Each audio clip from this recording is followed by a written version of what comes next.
Elena, encantado de recibirte otra vez en el Feliz de programa. estar acá, contentísima. Y hoy un día muy fresco, muy bonito. Sí, sí, sí, Eh, este país hermoso que Aunque tenemos. nos anuncian que va a llover mucho el fin de semana, Sí, sí, pero hay sí, más lluvia, de todos los problemas que tenemos, sí, cambios climáticos, sí, inflación que afecta mucho estamos en ello.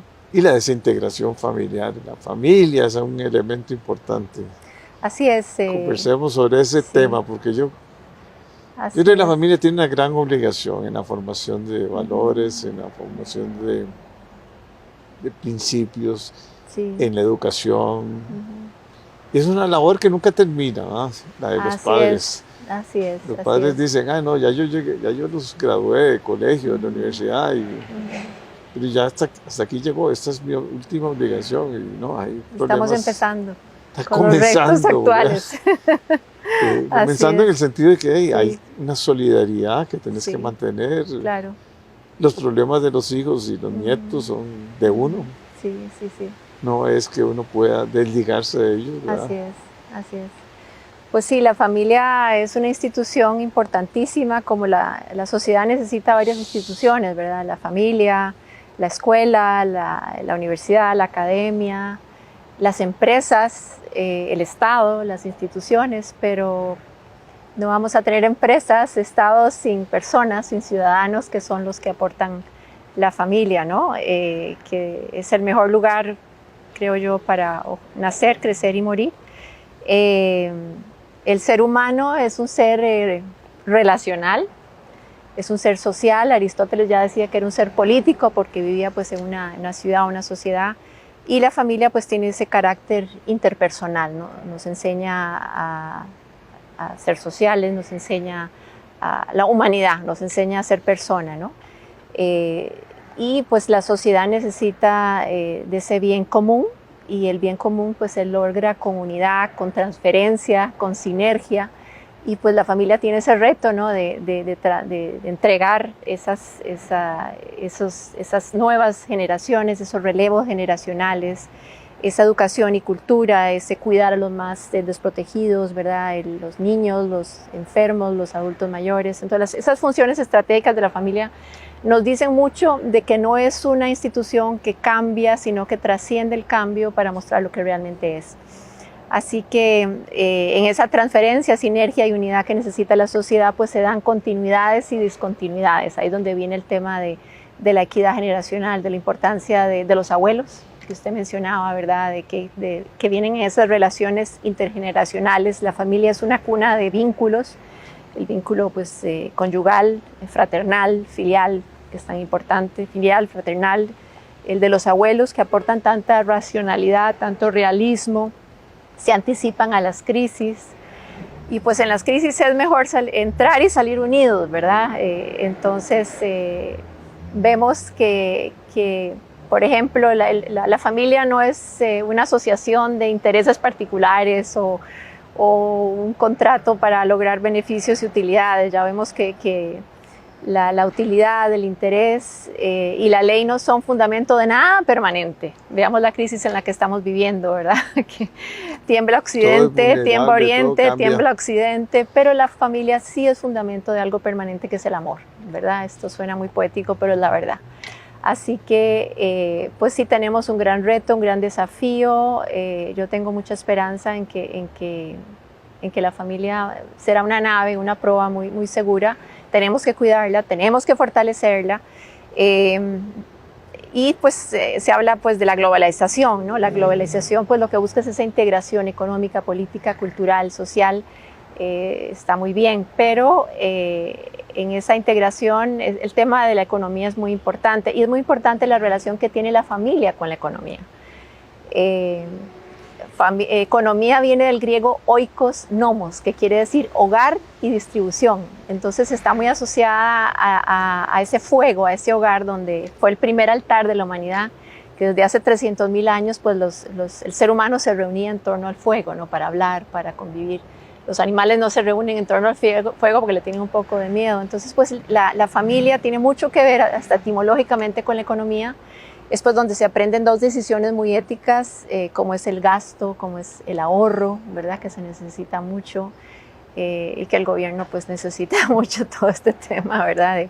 De saber administrar, de una familia también hay un flujo de caja, hay un presupuesto, se nos enseña pues muchos valores, hablo de la economía, pues la familia pues nos enseña a pensar, que es muy importante empezar a pensar, saber pensar, tener ideas propias, tener criterios, iniciativas, innovación, pues formar esa inteligencia hacia la verdad, esa voluntad hacia hacer el bien, esa afectividad hacia amar, ¿no? Entonces esos tres ejes, porque así como se quiere integrar la economía, la política, la sociedad, la cultura, pues nosotros queremos integrar en nuestros hijos todo, ¿verdad? No somos personas que diseccionamos la parte intelectual, la parte afectiva, no somos una integridad. Entonces, también volviendo un poco al pasado, en los foros romanos hay dos deidades, ¿verdad? Que se instauraron 5 siglos antes de Cristo. Una se llamaba Fides y otra se llamaba Terminus. Las dos deidades femeninas, por cierto, eso me gustó mucho. La Fides era la diosa de la lealtad, de la fe, de la confianza, y Terminus era la diosa de la custodia de las puertas y de la delimitación de los terrenos. Entonces yo pienso que la economía necesita mucho de la confianza, de la fe, de la lealtad, de la equidad. Entonces es simpático esto de la relación de la familia etimológicamente con la economía, de lo que necesita la economía.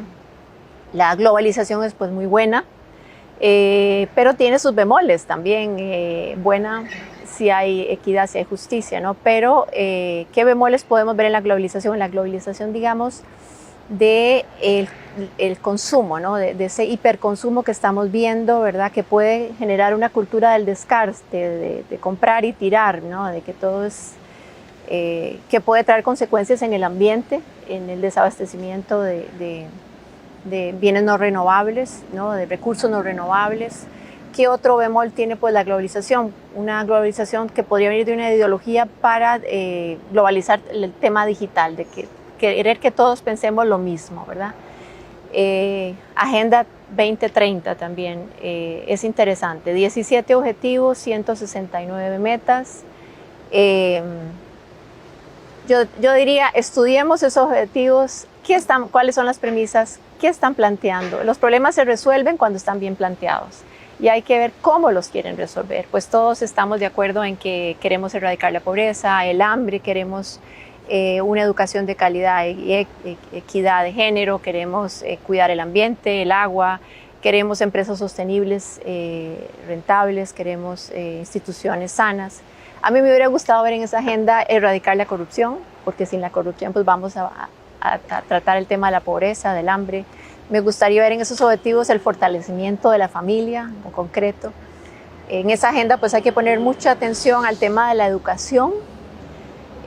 ¿Por qué? Porque aquí voy a ir a algo importante que es la libertad. La libertad es un principio, es un valor, es un derecho, es un principio democrático.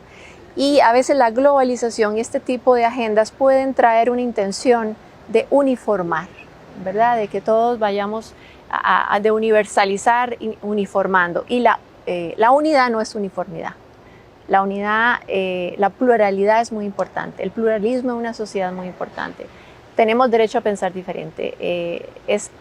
Hay riqueza donde hay pluralidad, pero si nos quieren meter una agenda o si nos quieren meter en un carril, hay que poner cuidado con eso, sobre todo en la educación. En la educación no podemos estar estandarizando contenidos, ¿verdad? Que nos impongan una ideología, por ejemplo la ideología de género, que lo que hace es deconstruir la identidad del ser humano.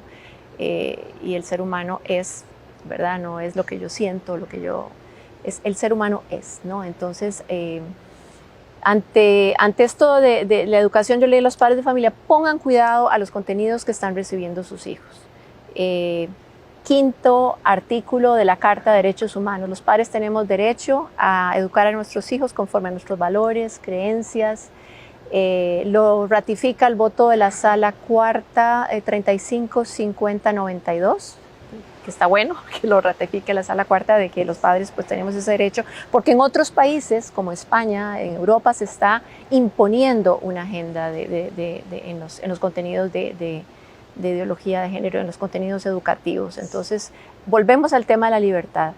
Y esto del tema de la libertad, y antes de salirme de esto de la Agenda 2030, y es que la libertad, hay responsabilidades. Exacto. O sea, la gente cree que la libertad no tiene responsabilidades. Es que hay que comprender, ¿verdad? Eso tan importante que usted dice, y qué dicha que lo menciona.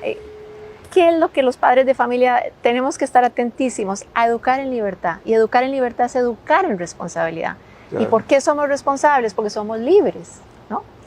Entonces es algo que nada va a ser gratis. Hay que ganárselo todo. Exacto. Y hay que trabajar muy duro. Mucho esfuerzo. Y las crisis van a seguir. O sea, hoy es la crisis por salud, hoy es la crisis por la guerra de no sé, Rusia y Ucrania, hoy es la crisis por el cambio climático, pero hay una crisis de valores también complicada. Las redes sociales nos están cambiando la estructura de la vida a mucha gente. Una crisis de valores quizá porque hay una crisis de virtudes. Las virtudes humanas son esos hábitos buenos que ya hablaba Aristóteles que nos ayudan a ser felices, a ser plenos, ¿no? Entonces en este tema de la libertad, como usted bien lo menciona, y cara a una agenda donde los papás deberíamos ver, bueno, cómo vivimos esos 17 objetivos con estas virtudes, cómo vamos a ayudar a que no haya pobreza, que no haya hambre, que estudiemos contenidos valiosos. Hay que tener cuidado en no caer en dos trampas donde la libertad se ve coartada, ¿no? Lo que es la corrección política y lo que es la polarización, el entrar en dilemas, ¿no? La corrección política siempre ha existido. Se dice que quien dice lo que hay que pensar, se dice que quien gobierna lo que se tiene que decir puede tener una injerencia en lo que se va a pensar, lo que se va a querer y lo que se va a desear. Entonces hay que tener mucho cuidado con el lenguaje, ¿no? Y no caer en esos marcos que nos quieren imponer de que si yo digo esto no está bien, no está correcto. Ahí está el tema de la libertad. Entonces, ojo con la corrección política. Aquí vuelvo a otra anécdota romana. Rómulo y Remo fueron los que fundaron Roma, se dice, ¿no? Y los romanos, cuando iban a construir una ciudad, hacían arados, marcaban los límites con la lira, ¿verdad? Entonces no se podía uno salir de esos límites. Y el que se salía de esos límites era delirante o era bárbaro. Entonces resulta que Rómulo mata a Remo porque Remo pasa el límite porque quiere fundar Rémora. Y Rómulo resulta que lo entierra en Rémora, ¿verdad? Entonces yo diría, bueno, quienes pasamos los límites de lo políticamente correcto, ¿será que somos delirantes o somos bárbaros, verdad? Entonces, hoy en día, educar a nuestros hijos a que aprendan a pensar, a que aprendan a decir lo que ellos, pero que piensen argumentando, ¿verdad? Amueblar esa cabeza de ideas claras, pero respetando su libertad también. Entonces, ojo con la corrección política, ¿verdad? Ojo con la polarización, que es un tema muy actual, ¿verdad? Que es entrar en dilemas. La vida no es blanco y negro. La vida no es un juego de suma cero. La vida tiene muchos colores, tiene grises, tiene claroscuros, ¿verdad? Entonces la polarización lo que busca es simplificar. Y esto es muy delicado, el simplificar los problemas, porque los problemas políticos y económicos son complejos, ¿verdad? Entonces no se trata en yo gano, tú pierdes, sino de ver cómo resolvemos, como decíamos antes, los problemas se resuelvan cuando se plantean bien. La polarización es muy rentable para quienes buscan antagonismos, confrontaciones que ya vemos en algunas instancias del país. Y verdades absolutas algunas, sí, ¿verdad? Que entonces, eso es peligroso. Sí. Una democracia es eso, un poco también de sentirse libre para opinar y bueno, las redes han hecho un poco esa, pero es una libertad también donde hay mucha violencia, creo yo, verbal, o sea, si uno no está de acuerdo con la opinión de una persona, te dicen barbaridades, ¿verdad?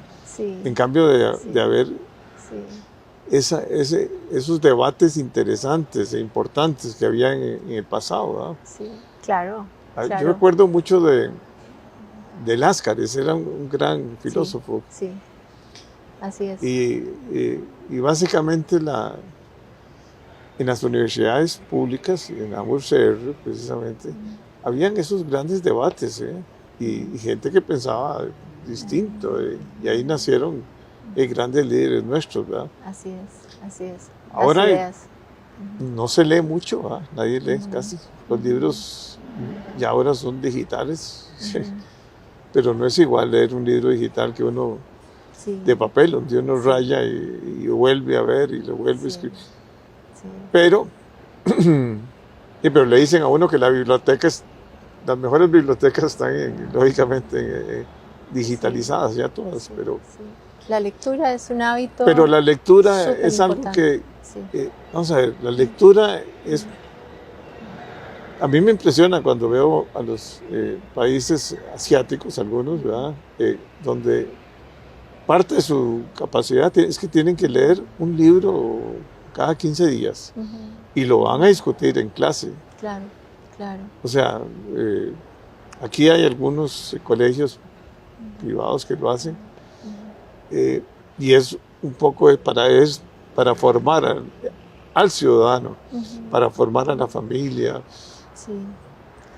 Yo tuve también la oportunidad de tener un filósofo como Carlos Char. Qué suerte. Era un hombre que había yo soy muy maricón, perdón. No. Pero abría el debate y era un filósofo. Sí. Era el rector del IPADE. Del IPADE. Y sus clases eran magistrales, o sea, y básicamente era, el centro de todo era los valores, la familia, la importancia de la libertad. Tenemos que volver al humanismo. Y a ese humanismo. Eso se ve cada vez más. Yo creo que la agenda de los padres es, así como se habla de Agenda 2030, estar más con nuestros hijos, estar más en casa, escucharlos, debatir el debate que usted menciona de las ideas, temas de actualidad. Viene el transhumanismo, viene la inteligencia artificial, vienen muchos retos que requieren que los papás estudiemos, leamos con ellos, les dediquemos tiempo, dejemos el celular a un lado, las pantallas, los videojuegos, y nos sentemos a hablar, a conversar. Eso es lo que nos está faltando. Y yo veo mucha esperanza en esa ruta, en ese camino, y eduquemos en libertad, eduquemos en una sociedad plural. Pero qué tristeza cuando uno se va a sentar y todo el mundo está con un celular. Sí, a mí me pasa, a mí me cuesta dejarlo también. Hay que decirle, bueno, mis hijos me dicen, dejen mamá, el celular, póngalo ahí en una canasta. ¿Va? Así es, sí, así es. Casi se vuelve un vicio. ¿Va? Sí. Es difícil, pero esos hijos, la pareja de uno necesita la mirada, necesita la escucha, necesita... Sí. Antes era... todos almorzábamos a una hora y todos comíamos a una hora. Sí, así es. Y el que no llegaba a la hora, no comía. Sí. Bueno, eso era lo que pasaba en la casa de mis abuelitas. Sí. En la casa... Mi abuela era francesa, entonces tenía como una estructura, me acuerdo, y todo el mundo tenía que servirse lo que iba a comerse, ¿no? No tenía, y todos éramos iguales, o sea, digamos, las muchachas que trabajaban en la casa, el respeto. Era una familia, era ese valor Es que esa unidad se experimenta en esa coexistencia que usted dice, en esa coparticipación, en esa corresponsabilidad. Son cosas hermosas que no pasarán nunca, o sea, que tenemos que volver a cultivar, que tenemos que volver a disfrutar, ¿verdad? Porque ser familia es algo maravilloso, pero cuesta sangre, o sea, cuesta, suena muy, pero vale la pena y hay mucha esperanza en ello. Yo pienso que no, y algunos tropiezas. Sí, por supuesto. En eso, porque no somos más que seres humanos, claro que sí, llenos de defectos. Sí. Así es, pero y uno a veces flaquea y eso no debe ser, o sea... Pero el amor, no es fácil. El amor todo lo restaura, todo lo hace nuevo, es algo muy lindo, ¿verdad? Entonces, bueno, si hay perdón, a veces el perdón cuesta mucho. ¿No? Sí, pero es un tema apasionante yo pienso que volvamos los papás y los hijos, yo pienso los jóvenes que van a tener sus familias, ¿verdad? estar muy cerca, de estar muy unidos. Unidos no quiere decir que todos pensemos lo mismo. No vamos a pensar igual. No, pero sí que pero cuidemos. sí hay ciertas cosas, como yo digo valores, que hay que mantener como sociedad, porque la familia es la sociedad más unida, digamos. Es un núcleo de fuerza. Es el núcleo. Es un núcleo de fuerza que imprime mucha identidad, que es lo que se está queriendo deconstruir, que soy, ¿verdad? Que siento que se imprime mucha identidad y mucho significado. Y una persona errante no tiene destino. Y somos un proyecto abierto. Yo pienso que quienes nos ayudan mucho a abrirnos, porque somos intimidad y apertura, son nuestros padres. Ese es el reto de los papás. Y a veces son mamás que lo tienen que hacer de todo. Solas, ¿verdad? Sí, ellas asumen ¿no? todas las obligaciones. La mujer es un eje axial en la familia, definitivamente es fundamental, ¿verdad? Sí, ¿no? Hay que quitar esa cuestión también de que el hombre es el proveedor, nada más. Sí, hay una complementariedad. Ahí hay que, más en una crisis hay que unirse más. Claro. Y todos tienen que aportar. O sea. Sí. Hay que capitalizar esa diferencia también porque somos distintos, los hombres y mujeres, gracias a Dios, por eso nos atraemos tanto. Pero las mujeres cada vez se empoderan más, cada vez logran posiciones más importantes en las empresas, en la política, en todo. Sí. Y ese rostro de la mujer es importantísimo. Sí, es el porque ustedes tienen otra forma de ver, son más humanas. Somos quizá... Porque son las que generan la vida. Tenemos esa misión, de transmitir la vida. Yo creo que la vida no es solo biológica, porque hay mujeres que tal vez no quieran pues tener hijos, pero más importante diría la vida espiritual, la vida de la transmisión de los valores, de la cultura, de lo que estamos hablando. Esa es la más difícil. Tener un hijo, pues sí, cuesta, es un sacrificio, pero educar un hijo responsablemente, eso sí que cuesta, ¿no? Y como usted dice, en complementarlo con la pareja, corresponsabilizarse con la pareja. Esto ha cambiado mucho y es muy positivo el que la mujer haya ingresado al mercado laboral. Yo creo que el primer trabajo profesional es el hogar y después, que es muy profesional, porque hay que hacer de ministro de todo, de economía, de planificación, de salud, de todo. La incorporación al mercado laboral de la mujer ha sido muy, muy bueno porque ha humanizado las empresas, la mujer atiende mucho a la persona, es más cooperativa, menos competitiva. Más sensitiva. Exactamente. Aquí hay... Tienen un tercer sentido que no tengo una forma de decir, más que una equidad de género, hay que usar la inteligencia de género, que es conocer en qué somos distintos y complementarnos. Y que cada uno aporte lo que puede. Entonces, es muy interesante este tema de la mujer y pues yo creo que hay mucha... Ya se rompieron los techos de cristal, ahora un poco hay que romper los techos de cemento que a veces nos imponemos las mujeres de que tal vez no vamos a poder hacer una cosa u otra, pero creo que los estamos quebrando y estamos aportando mucho, no solo a la familia, sino a la empresa. Pero volviendo a la familia, yo diría que la agenda de los padres ahora es cuidemos nuestra familia, cuidemos esos ratos de conversación, esos ratos de escucha a los hijos, no estemos dando... no seamos autoritarios, papás rígidos y autoritarios, hijos falsos, no. Entonces, que haya esa confianza, que haya ese cariño, que haya ese tiempo, esa escucha. Hablemos de temas de actualidad, de lo que viene.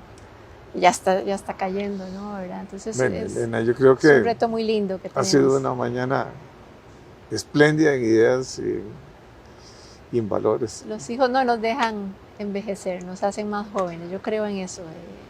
Es un reto muy lindo. Y yo tengo ilusión de ser abuela, ojalá pronto, pero mejor no, que no me oigan, pero me encanta, ¿no? Es el postre de la vida, dicen, así que bueno, seguimos. Te vamos a invitar dentro de 15 días porque sos una excelente filósofa de la vida y estudiosa de todo y eso te hace... que seas muy especial para Costa Rica en este momento. Muchas gracias. Tengo el gran apoyo de un hombre, de mi marido, de Manrique, y de mi padre, una gran inspiración, que todavía sigue trabajando a sus 78 años.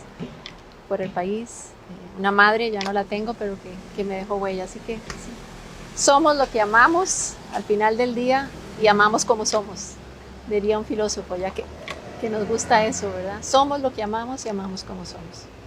Hay que cuidar eso. Muchas gracias, don Jorge. Un placer haber estado acá.